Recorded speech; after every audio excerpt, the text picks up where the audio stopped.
Hello বন্ধুরা, তো এই ভিডিওতে কথা বলতে যাচ্ছি দেবদার আপকামিং মুভি রঘু ডাকাত, যেটা এবছর পুজোর সময় রিলিজ করবে সেই সিনেমাটার কিছু ইনফরমেশন নিয়ে।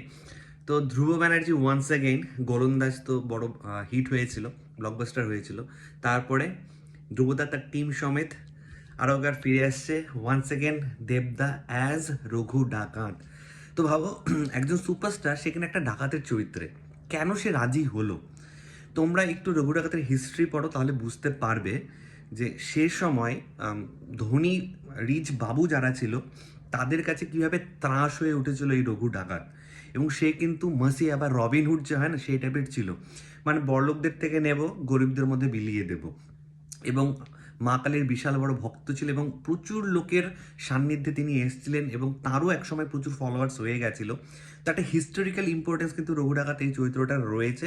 সেই কারণে কিন্তু দেবদা চাইছে যে এই ক্যারেক্টারটা সম্পর্কে সকলে জানুক।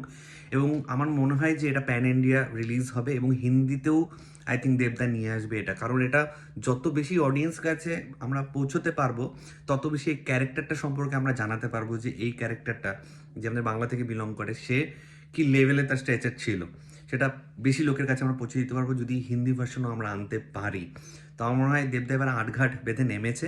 এবং যেহেতু অনেকটা টাইম পিরিয়ড নিয়ে, প্রায় 1.5-2 বছরের গ্যাপ নিয়ে ওয়ান্স সেকেন্ড প্রি প্রোডাকশন আবার শুরু হয়েছে। আমরা দেখছিলাম ধ্রুব ব্যানার্জি স্যারও পোস্টটা শেয়ার করছে, অনেক কিছু পোস্ট করছে যে প্রি প্রোডাকশন কাজ ফুল দমে আবার শুরু হয়েছে।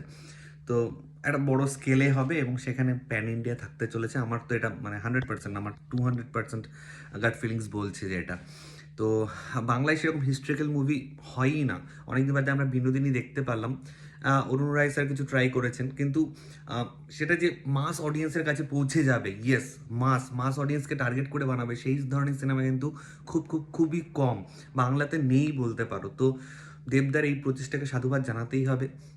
এবং 2-3টে হাউস যদি এইভাবে বছরে একবারও একসাথে এসে এরকম একটা বড় বাজেটের, বিগ বাজেটের সিনেমা বানায়, তাহলে কিন্তু বাংলা ইন্ডাস্ট্রি সম্পর্কে আমরা বাইরের ইন্ডাস্ট্রির কাছেও একটা পাবো। মানে আমাদের যে গোল্ডেন এরাটা এক সময় ছিল, যেটা হয়তো এই সময় আমরা মানে অনেকটাই পেছনে চলে এসেছি, ব্যাকসিটে চলে এসেছি, আমরা কিন্তু আবার সেই আগের এরাটা ফিরিয়ে আনতে পারবো, যেখানে কিন্তু লোকের মুখে মুখে মানে থ্রু আউট ইন্ডিয়া বা বিদেশের মাটিতেও বাংলা সিনেমা নিয়ে প্রচুর কথাবার্তা হতো এক সময়। সেই সময়টা হয়তো আরও একবার ফিরিয়ে আনতে পারবো আমরা। তো নতুন কোনো আপডেট এলে অবশ্যই সেটা নিয়ে কথা বলবো। আপাতত এইটুকুনি তোমার সাথে শেয়ার করা ছিল। তোমাদের এই বিষয়ে কার কি মতামত প্লিজ নিচে কমেন্ট করে জানাও।